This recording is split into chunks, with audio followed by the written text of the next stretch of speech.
करती हूँ, नमस्ते प्रणाम करती हूँ। तो आप सब कैसे हैं? उम्मीद करती हूँ बहुत अच्छे होंगे। तो आप लोग को एक बहुत ही प्यारा पति पत्नी का चुटकुला नाच गीत सुनाऊंगी, सास ननद पति। तो आप लोग सुनिएगा और कमेंट बॉक्स में जरूर बताना कैसा लगा आप लोग को यह चुटकुला नाच गीत, और सबसे ज़्यादा कष्ट किसको होता है इस गीत में। आप लोग गीत के माध्यम सुनिएगा और कमेंट में जरूर बताना कि कैसा लगा आप लोग को यह चुटकुला नाच गीत। हर हर महादेव, राधे राधे, जय माता दी। मोरी रानिया हे रानी क्यों चोराई लई गना, मोरी रानिया हे रानी क्यों चोराई लई गना, क्यों चोराई लई गना, क्यों चोराई लई गना, मोरी धनिया हे रानी क्यों चोराई लई गना, मोरी रानिया हे रानी क्यों चोराई लई गना।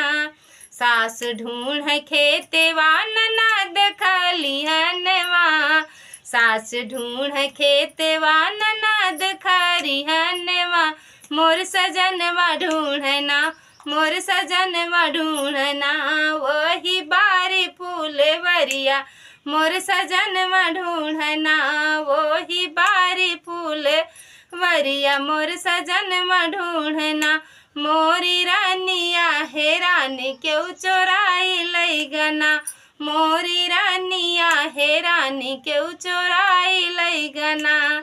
सास ढूंढ गड़ही ननद ढूंढ मड़ही, सास ढूंढ गड़ही ननद ढूंढ मड़ही, मोर सजनवा ढूंढना, मोर बलमुआ ढूंढना, वही उखिया यार हरिया, मोर सजनवा ढूंढना, वही उखिया यार हरिया, मोर बलमुआ ढूंढना, मोरी रानिया हे रानी क्यों चोराई लई गना, मोरी रानिया हे रानी क्यों चोराई लई गना।